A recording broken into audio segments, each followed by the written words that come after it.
কাশী অযোধ্যার মডেলে সাজবে চৈতন্যভূমি। নবদ্বীপকে হেরিটেজ করে লক্ষাধিক কর্মসংস্থানের প্রতিশ্রুতি নবদ্বীপের বিজেপি প্রার্থী শ্রুতি শেখর গোস্বামীর। রাজ্যের কর্মসংস্থানহীনতা এবং পরিযায়ী শ্রমিক সমস্যাকে হাতিয়ার করে এবার চৈতন্যভূমি নবদ্বীপের উন্নয়নের এক বিশাল রূপরেখা তুলে ধরলেন নবদ্বীপের বিজেপি প্রার্থী শ্রুতি শেখর গোস্বামী। তার স্পষ্ট দাবি, উত্তরপ্রদেশের কাশী বা অযোধ্যার মতো পরিকাঠামো তৈরি করে নবদ্বীপকেও একটি বিশ্বমানের হেরিটেজ বা ঐতিহ্যবাহী স্থান হিসেবে গড়ে তোলা সম্ভব। সংবাদ মাধ্যমের মুখোমুখি হয়ে প্রার্থী বলেন, সত্যিকারের হেরিটেজ হিসেবে যদি একে গড়ে তোলা যায়, এর সঙ্গে কর্মসংস্থান যুক্ত কাশী বা অযোধ্যায় যদি পরিকাঠামো তৈরি হতে পারে, যদি প্রতিদিন লক্ষ লক্ষ মানুষের সমাগম হয়, তাহলে অবশ্যই সেটি ভালো। তার কথায়, তৃণমূল হোক বা বিজেপির সাধারণ কর্মী, আগামী 5 বছর পর ভোটের সময় এত ছেলেকে আর রাস্তায় দেখা যাবে না।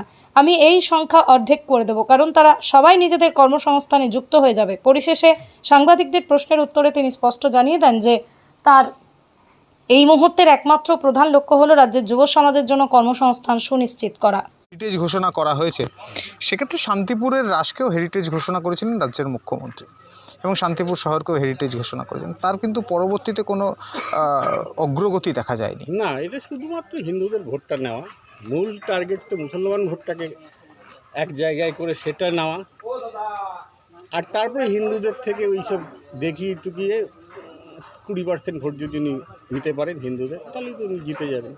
তাই এটা শুধুমাত্র ভাওতা ছাড়া কিছু না।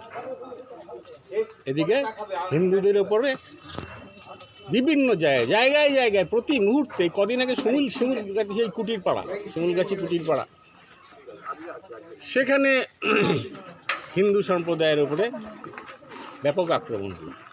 পুলিশ গিয়ে বলছে, জিহাদিরা তো বলছে, পুলিশ বলছে 4 তারিখের পর তোদের অবস্থা খারাপ করবে।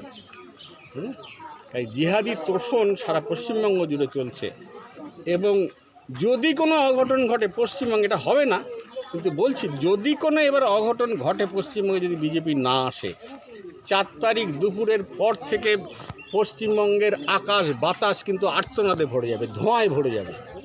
তাই হিন্দুদের বা প্রকৃত যারা সনাতনী আমাদের বা আমাদের যে সংখ্যালঘু ভাইয়েরা, যারা ভারতবর্ষকে নিজের দেশ বলে মনে করেন, তাদের কাছে আবেদন, পশ্চিমবঙ্গে যেন এইগুলি আর না হয়, তার জন্য আপনারা বিজেপিকে ভোট দিন। ঠিক।